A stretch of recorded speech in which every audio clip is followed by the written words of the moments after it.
எனக்கும் பிறகு உங்களுக்கும் வசியத் செய்து கொள்கிறேன். அல்லாஹ்வுடைய நல்லடியார்களே, இஸ்லாமிய சகோதரர்களே, அல்லாஹு தஆலா நம்மில் ஒவ்வொருவருக்கும் இந்த பூமிக்கு மேலால் வாழ்வதற்கு ஒரே ஒரு சந்தர்ப்பத்தை தந்திருக்கிறான். மனிதனாக பிறந்த ஒவ்வொருவரும் தன்னுடைய ஒரு நீண்ட பயணத்தில் பல கட்டங்களை தாண்டி ஒரு கட்டமாக உலகத்துக்கு வந்து உலக வாழ்க்கையை முடித்துக் கொண்டு இன்னும் இதற்கு பிறகு இருக்கக்கூடிய சில கட்டங்களை தாண்டி அவனுடைய முடிவை போய் அடைகிறான். மனிதனாக வரக்கூடிய ஒவ்வொருவருக்கும் இந்த பல கட்டங்களை தாண்டி செல்வது அவசியமாக இருக்கிறது. அன்பான சகோதரர்களே, மனிதன் என்று சொல்லும் பொழுது இரண்டு பகுதிகளால் இணைக்கப்பட்டவன் தான் மனிதன். ஒன்று மனிதனுடைய உடல். இந்த உடலுக்கு பெயர் மனிதன் அல்ல, மனிதனுடைய ஒரு பகுதி மனித உடல். இரண்டாவது மனிதனுடைய உயிர், ரூஹ் என்று சொல்கிறோம். இந்த இரண்டும் இணைந்தவன் தான் மனிதன். உடலை பொறுத்தவரையில் இந்த உடல் மண்ணிலிருந்து செய்யப்பட்டது. மனிதனுடைய ரூஹ், மனிதனுடைய உயிர், மனிதனுடைய உடல் படைக்கப்படுவதற்கு பல வருஷங்களுக்கு முன்னாலே படைக்கப்பட்டு முடிக்கப்பட்டு விட்டது.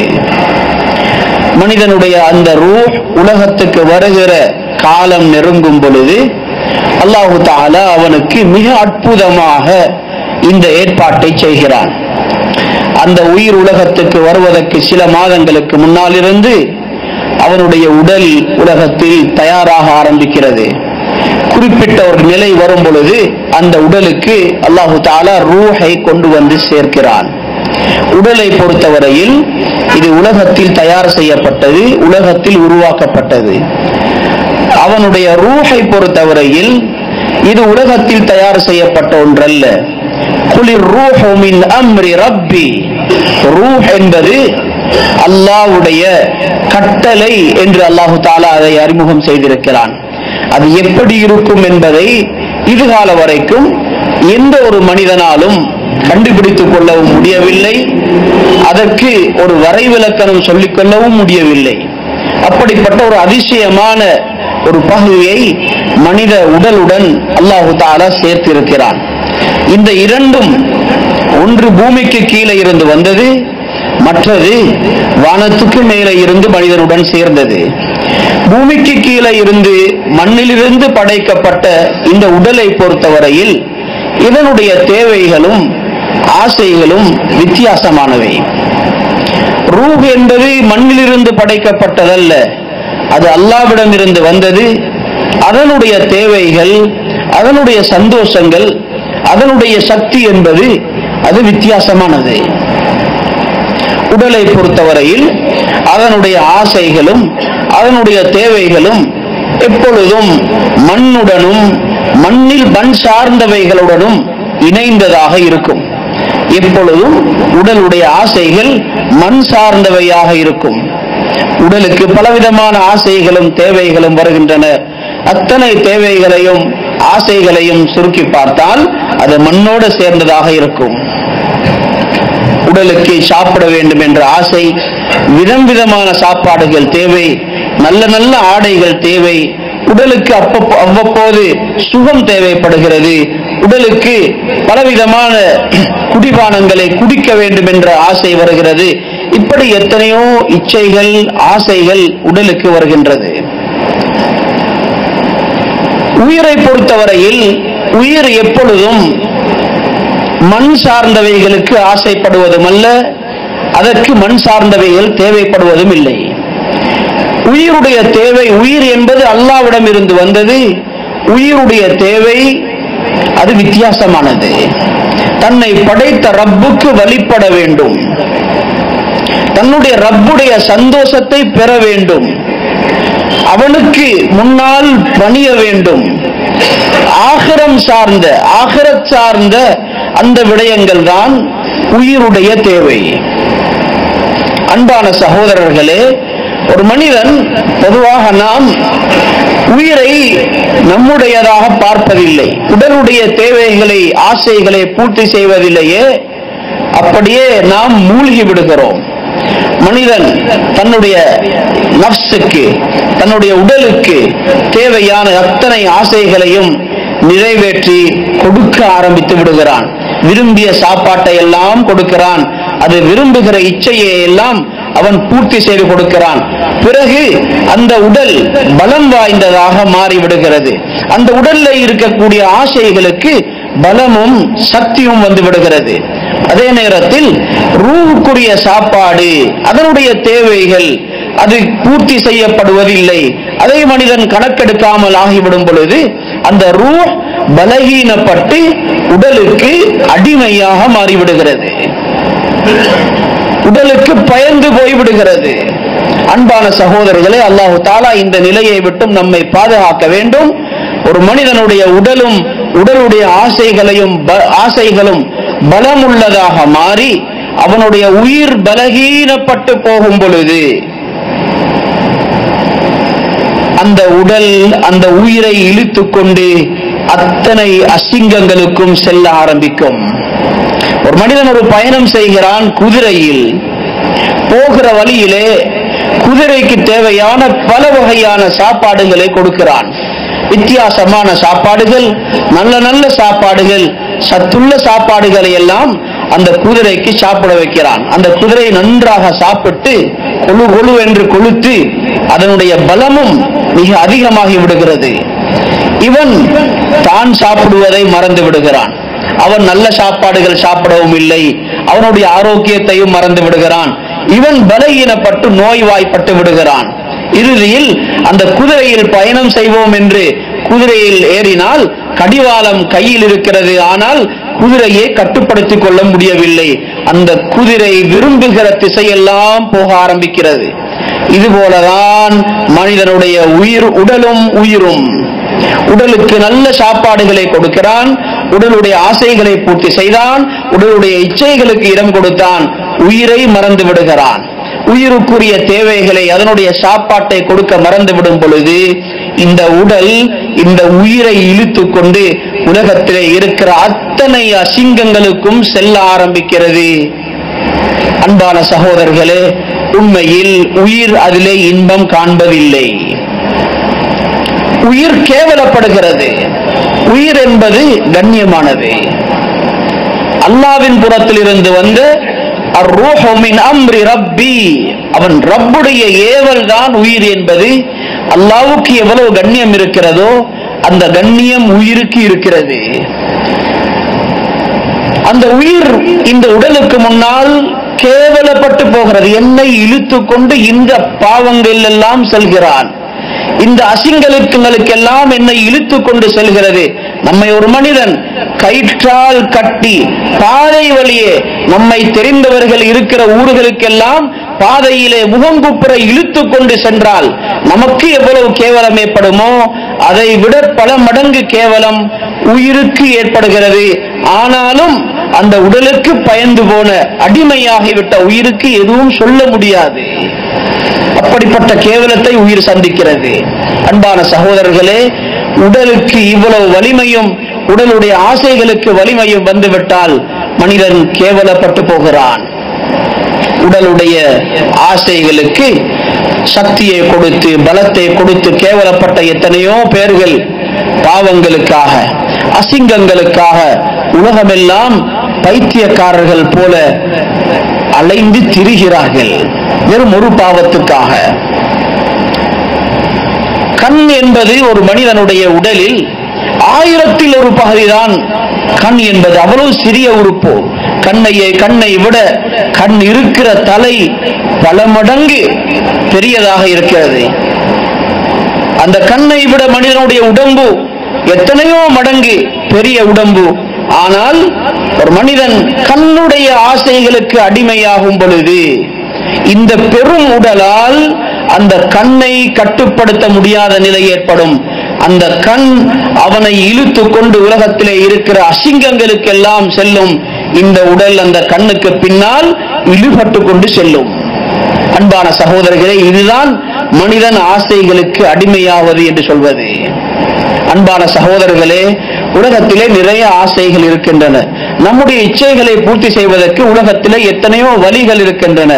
ஒரு மனிதன் முடிவெடுத்தால், நான் உலகத்திலே இருக்கிற எல்லா இன்பங்களையும் என்னுடைய உடலுக்கு கொடுக்க போகிறேன், எல்லா இச்சைகளையும், என்னுடைய உடம்புடைய எல்லா ஆசைகளையும் நான் என்னுடைய உடலுக்கு கொடுக்க வேண்டும் என்ற முடிவுக்கு ஒரு மனிதன் வந்துவிட்டால், தாராளமாக அவனுக்கு ஆசைகளுடைய இச்சைகளுடைய வாசல்கள் திறந்திருக்கின்றன. அவனை யாரும் தட்டி கேட்க மாட்டார்கள். ஆயிரம் ஆயிரம் பாவங்கள் உலகத்திலே இருக்கின்றன, விரும்பியதை செய்யலாம். ஆனால் முடிவு மிக கேவலமாக இருக்கும். இப்படிப்பட்ட முடிவைத்தான் இறுதியில் நாங்கள் சந்திக்க வேண்டிய நிலை ஏற்படும். இறுதியில் இந்த உடம்பு உயிரை விட்டு பிரிந்து கபருக்கு சென்று விடுகிறது. உயிர் தான் நீண்ட பயணத்திலே இதற்கு பிறகு கடந்து செல்ல வேண்டியிருக்கிறது. அந்த ஒவ்வொரு இடங்களிலையும் இருக்கக்கூடிய கஷ்டங்களையும், கடினங்களையும், துன்பங்களையும், வேதனைகளையும், அதாபுகளையும் அந்த உயிர் சந்திக்க வேண்டி வரும். அன்பான சகோதரர்களே, எப்பொழுதும் ஆசைகளுக்கு இடம் கொடுத்து ஆசைகளுக்கு அடிமையாகி விடக்கூடாது. ஆசைகளை உடனடியாக பூர்த்தி செய்வதை கூட மார்க்கம் தவிர்க்க சொல்கிறது. வருகிற ஆசைகளை, சில பொழுது ஆசைகள் வரும், கூடாத ஆசைகள் அல்ல, ஆகுமாக்கப்பட்ட ஆசைகளாக இருக்கும். ஆனாலும் ஒரு மனிதன் தன்னை கட்டுப்படுத்திக் கொள்வதற்கான பயிற்சி செய்வதற்காக அந்த ஆசைகளை கூட உடலுக்கு கொடுப்பதை தடுக்க சொல்கிறது மார்க்கம். சையதுனா ஜாபிர் ரலியல்லாஹு அன்ஹு அவர்கள் ஒரு பெரிய சஹாபி, ஒரு நாள் கையில் ஒரு பார்சலை எடுத்துக்கொண்டு வீட்டுக்கு போய் கொண்டிருக்கிறார்கள். சையதுனா உமர் இப்னு கத்தாப் ரலியல்லாஹு அன்ஹு அவர்கள் அந்த சஹாபியை காண்கிறார்கள். கேட்டார்கள், ஜாபிர், எங்கே சென்று வருகிறீர்கள்? சொன்னார்கள், பஜாருக்கு சென்று வருகிறேன். வீட்டுக்காரர்கள் இன்று இறைச்சி சாப்பிட வேண்டும் என்று ஆசைப்பட்டார்கள், இறைச்சி வாங்கி கொண்டு செல்கிறேன். உமர் இப்னு கத்தாப் ரலியல்லாஹு அன்ஹு அவர்கள் ஒரு கேள்வி கேட்கிறார்கள். அவ குல்லமா தஷ்தஹீஹி தஜஅலுஹு ஃபீ பத்னிக், ஆசைப்பட்டதை எல்லாம் வயிற்றுக்குள் போட்டு விடுவதுதானா என்று கேட்கிறார்கள். ஆசை வருகிறது, ஆசைகள் வந்து கொண்டே இருக்கும். ஆனால் அந்த ஆசை வந்ததுடன் வயிற்றுக்கு கொடுக்க கூடாது. மனிதன் உடலை கஷ்டங்களுக்கு பழக்க வேண்டும்.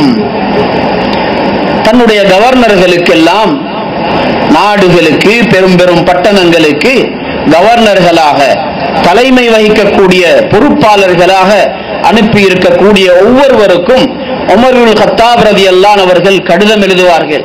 அந்த கடிதத்திலே தனிப்பட்ட வாழ்க்கை எப்படி இருக்க வேண்டும் என்று சில புத்திமதிகளை எழுதும் பொழுது சொல்லுவார்கள், கடின வாழ்க்கைக்கு உங்களை பழக்கிக் கொள்ளுங்கள்,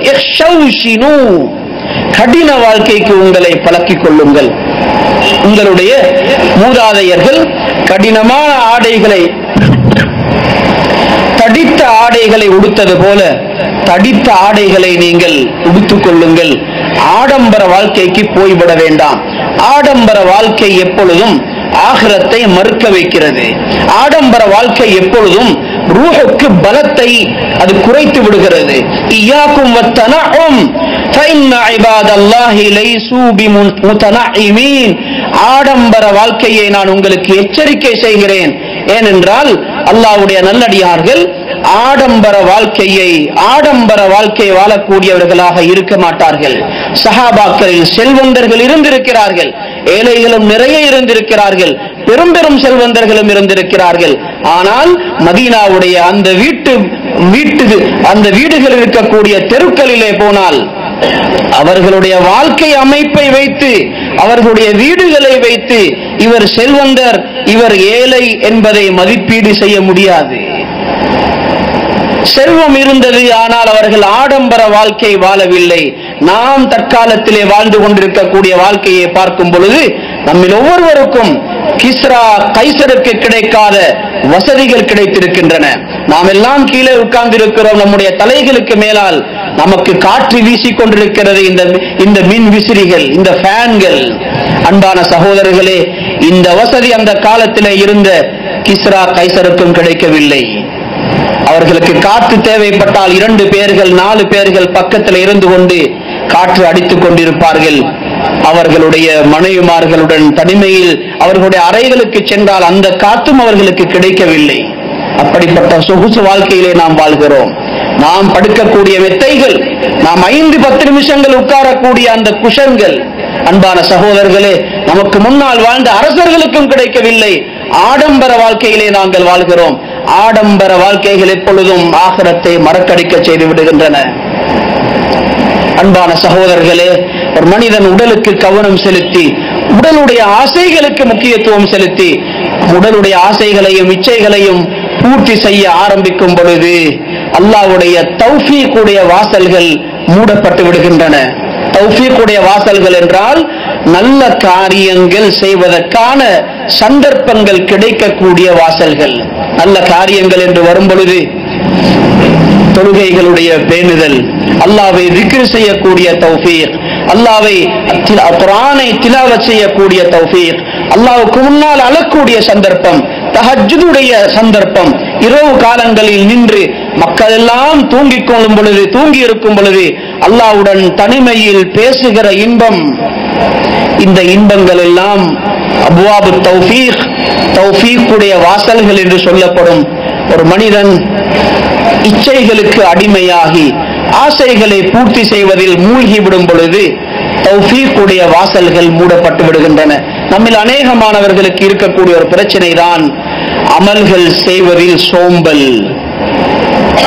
ஆசைப்படுகிறோம், தொழுகையில் பக்குவமாக தொழ வேண்டும், ஜமாத்தை விடக்கூடாது, தஹஜ்ஜுத் தொழ வேணும், ஜிக்ர் செய்ய வேணும், குர்ஆன் திலாவத் செய்ய வேண்டும், அல்லாஹ்வுக்கு முன்னால் அழ வேண்டும், கண்ணீர் வடிக்க வேண்டும், அல்லாஹ்வுடன் ரகசியம் பேச வேண்டும் என்றெல்லாம் ஒரு ஆசை இருந்து நின்று நமக்கு வருகிறது.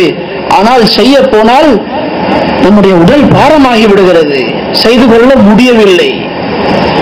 உயிர் உடலுக்கு முன்னால் தோற்று போய்விடுகிறது. உயிர் ஆசைப்படுகிறது, இதையெல்லாம் செய்து நான் அல்லாஹ்விடத்திலே நெருங்க வேண்டும் என்று உயிர் நினைக்கிறது. ஆனால் உடலை கொண்டு வந்து நிறுத்தினால் அது நிற்க மறுக்கிறது. நான் நிற்க மாட்டேன். உடலை கொண்டு வந்து உட்கார வைத்து zikr செய்வோம் என்று உட்கார்ந்தால் உடல் மறுக்கிறது, செய்ய முடியல. கண் சொல்கிறது என்னால் திறந்திருக்க முடியாது என்று மூடிக்கொண்டு விடுகிறது. கால்கள் நிற்க மறுக்கிறது, எனக்கு வலிக்கிறது என்று சொல்கிறது. உடல் சொல்கிறது நான் சோர்வாக இருக்கிறேன், எனக்கு ஓய்வு வேண்டும் என்று சொல்கிறது.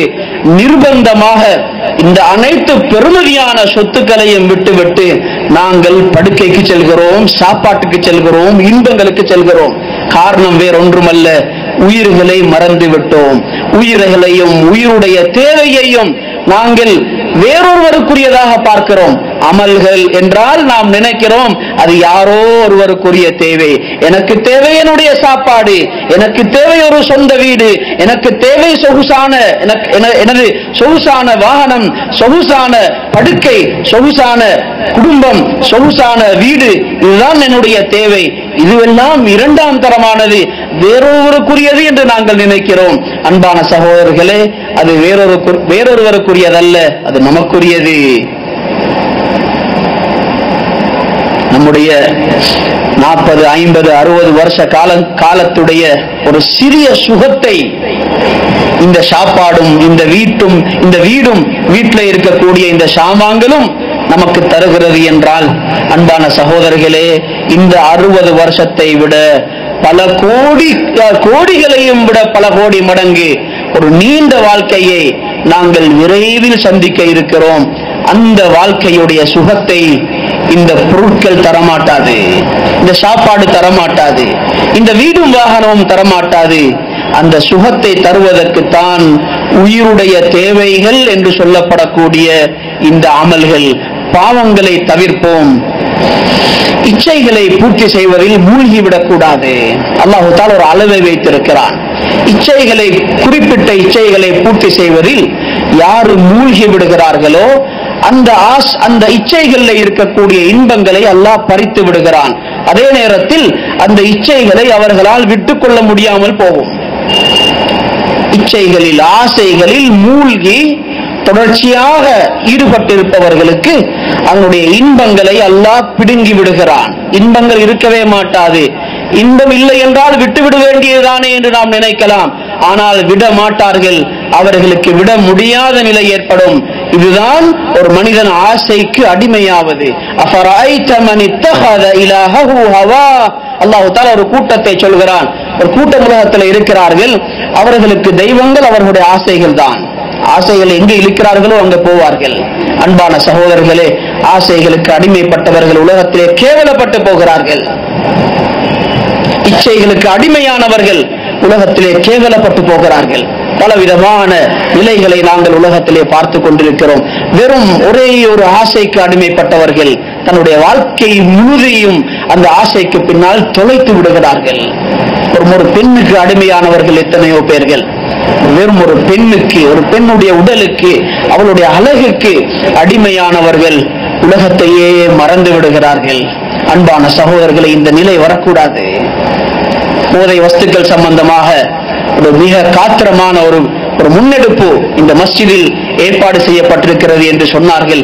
அன்பான சகோதரர்களை, இன்று எத்தனையோ பேர்கள் உடலுடைய, எத்தனையோ வாலிபர்கள், விசேஷமா வாலிபர்கள் என்று மட்டுமல்ல வயோதிபர்களும் கூட எத்தனையோ பேர்கள் உடலுடைய சின்ன சின்ன இந்த ஆசைகளை பூர்த்தி செய்ய வேண்டும் என்பதற்காக, ஆரம்பமே ஒரு ஆசையாக இருக்கும், அந்த ஆசையை பூர்த்தி செய்வதற்காக ஒரு தடவை போதையை ஏற்படுத்தக்கூடிய ஒரு சின்ன பொருளை, ஒரு டேப்லெட்டாக இருக்கலாம், அல்லது ஒரு கொஞ்சம் தூளாக இருக்கலாம், அல்லது ஒரு கொஞ்சம் தண்ணீராக இருக்கலாம், எதையோ உடலுக்கு கொடுக்கிறார்கள். வாழ்க்கை பூராவும் அந்த உடலுக்கு அடிமைப்பட்டு விடுகிறார்கள். அன்பான சகோதரர்களே, போதை வஸ்துக்கள் ஒரு பொழுதும் ஆரோக்கியத்தை கொண்டு வர மாட்டாது. இதை ஞாபகத்தில் வைத்துக் கொள்ள வேண்டும். நம்மை விட்டும் கடந்து சென்று விட்ட, நாம் இழந்து விட்ட வாலிபத்தை டேப்லெட்டுகளால் நீட்டி எடுத்து விட முடியாது. அன்பான சகோதரர்களே, பலர் உலக வாழ்க்கையுடைய இன்பங்களை டேப்லெட்டுகளால் அனுபவிக்க நினைக்கிறார்கள். இந்த டேப்லெட்டுகள் வாழ்க்கையில் வாலிபத்தை கொண்டு வர மாட்டாது. இதற்கு அடிமைப்பட்டவர்கள் உலகமெல்லாம் இதை தேடி திரிகிறார்கள். அடிமைப்பட்டவர்கள். அன்பான சகோதரர்களே, அது எந்த வகையானதாக இருந்தாலும் சரி, விசேஷமாக உடல் சந்தோஷங்களுக்காக வேண்டி பலரும் இப்படிப்பட்ட டேப்லெட்டுகளையும் அதையும் இதையும் தேடி அலைகிறார்கள். அன்பான சகோதரர்களே, உலகத்தில் இருக்கிற எந்த இன்பமும் பூர்த்தியானதல்ல.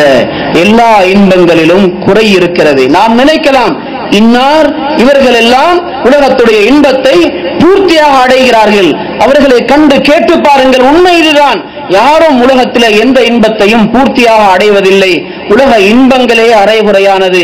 நாமும் அரைகுறையாகவே அனுபவித்து விட்டு ஆகிரத்துடைய வாழ்க்கையின் இன்பத்தை 100% அதிகமாக நாங்கள் அடைந்து கொண்டு செல்வதற்கான முயற்சியில் தான் நாங்கள் இறங்க வேண்டுமே தவிர, இந்த ஆசை இச்சைகளுக்கு பின்னால் எப்பொழுதும் நாங்கள் சென்று விடக்கூடாது. அன்பான சகோதரர்களே, ஒரு தடவை அடிமையானவர்கள் ஒரு காலத்திலே இருந்தது. போதை வஸ்து பாவிக்கிறது என்றால், அதாவது சாராயம், மதுபானத்தை அருந்துவார்கள். ஊரெல்லாம் அவர்களுக்கு குடிகாரன் என்று பெயர். மக்கள் யாரும் அவர்களை மதிக்கவும் மாட்டார்கள். அந்த வீடுகளும் தொடர்பு வைத்துக் கொள்ள மாட்டார்கள். மிக அசிங்கமாக, கேவலமாக பார்ப்பார்கள். அவர்களும் சமூகத்திலிருந்து ஒதுங்கி விடுவார்கள். குடிகாரர்கள். அன்பான சகோதரர்களே, இன்று நிலை மாறிவிட்டது. இன்று எத்தனையோ நல்ல கௌரவமான பண்புள்ள குடும்பங்களில் உள்ள சில வாலிபர்கள், அவர்கள் உண்மையில் நல்ல குடும்பங்களை சேர்ந்தவர்கள், நல்ல வசதி இருக்கிறது, ஆனால் குடிகாரர்கள். அன்பான சகோதரர்களே, அவர்களுடைய உடல் எப்படி மாறிக்கொண்டு செல்கிறது, அவர்கள் எவ்வளவு கேவலப்பட்டு கொண்டு செல்கிறார்கள், அவர்களுடைய சிந்தனைகள் எவ்வளவு சுருங்கிக் கொண்டு செல்கிறது என்பதையெல்லாம் அவர்கள் புரிந்து கொள்வதில்லை. ஒரு வகையான வாலிபத்திலே பைத்தியக்காரர்களாக மாறக்கூடிய ஒரு நிலையை நாங்கள் பார்க்கிறோம்.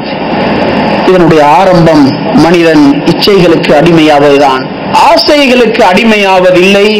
ஆசைகளுக்கும் இச்சைகளுக்கும் மாறு செய்வது என்ற முடிவுக்கு வந்துவிட்டால் மனிதனுடைய உடலுடைய சக்தியும் உள்ளத்துடைய சக்தியும் அவனுடைய லிசானுடைய சக்தி, அவனுடைய நாவுடைய சக்தியும் அதிகரிக்கும் என்று அல்லாமா இப்னுல் கய்யிம் ரஹிமஹுல்லாஹ் சொல்கிறார்கள். எப்பொழுதெல்லாம் ஒரு ஆசை வருகிறதோ, அது ஒரு சாப்பாட்டுடைய ஆசையாக இருக்கலாம், ஒரு பார்வையுடைய ஆசையாக இருக்கலாம், ஒரு செயலுடைய ஆசையாக இருக்கலாம், ஒரு உலகத்தில் இருக்கிற ஒரு இன்பத்துடைய ஆசையாக இருக்கலாம். அந்த ஆசை வரும் பொழுது நஃப்ஸுக்கு மனிதன் சொல்ல வேண்டும், நான் உனக்கு மாற்றம் செய்ய, உன்னுடைய ஆசையை நான் பூர்த்தி செய்ய மாட்டேன், உனக்கு மாறி செய்கிறேன். நீ சாப்பிட சொல்கிறாய், நான் சாப்பிட மாட்டேன். நீ செய்ய சொல்கிறாய், நான் செய்ய மாட்டேன். நீ போக சொல்கிறாய், நான் போக மாட்டேன் என்று நஃப்ஸுக்கு மாற்றம் செய்யும் பொழுது, ஆசைகளுக்கு மாற்றம் செய்யும் பொழுது 3 வகையான சக்திகள், உடலுடைய சக்தி அதிகரிக்கும், உள்ளத்துடைய சக்தி அதிகரிக்கும், நாவுடைய சக்தி அதிகரிக்கும். அந்த நாவுகள் இருந்து வரக்கூடிய வார்த்தைகள் பலம் வாய்ந்த சக்தி உள்ள வார்த்தைகளாக இருக்கும். அன்பான சகோதரர்களே, மிகவும் இலகுவான காரியம் நஃப்ஸுக்கு மாற்றம் செய்வது. நஃப்ஸை காலுக்கு கீழால் கொண்டு வந்து மிதித்தால் அடுத்த காலை சுவர்க்கத்திலே வைக்கலாம் என்று சொல்லுவார்கள். உலகத்துடைய வெற்றியின் ரகசியமே நஃப்ஸுக்கு மாறு செய்வதில் தான் மறைந்திருக்கிறது. அப்படிப்பட்ட சக்தியை அல்லாஹு தஆலா நம் அனைவருக்கும் நசீபாக்குவானாக. யா அல்லாஹ், நம்முடைய பாவங்களை மன்னிப்பாயாக, பெற்றோர்களுடைய பாவங்களை மன்னிப்பாயாக, முஸ்லிமான பெண்கள், ஆண்கள், பெண்கள் அனைவர்களுடைய பாவங்களையும் மன்னிப்பாயாக. வ ஆகிரு தஅவானா அல்ஹம்துலில்லாஹி ரப்பில் ஆலமீன்.